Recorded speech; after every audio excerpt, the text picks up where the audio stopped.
घटगाँ और साहारपड़े सड़क दुर्घटना जड़े मृत जड़े गुरुतर। केन्दुझर जिले में आज दुर्घटनार दिन।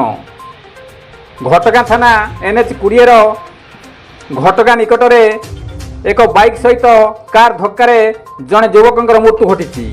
अनुरूप भाव पाटना थाना तथा साहारपड़ा फांडी अंतर्गत 220 नंबर जातीय राजपथ में अन्य एक दुर्घटना कार बाइक धक्कार जड़े गुरुतर आहत होती।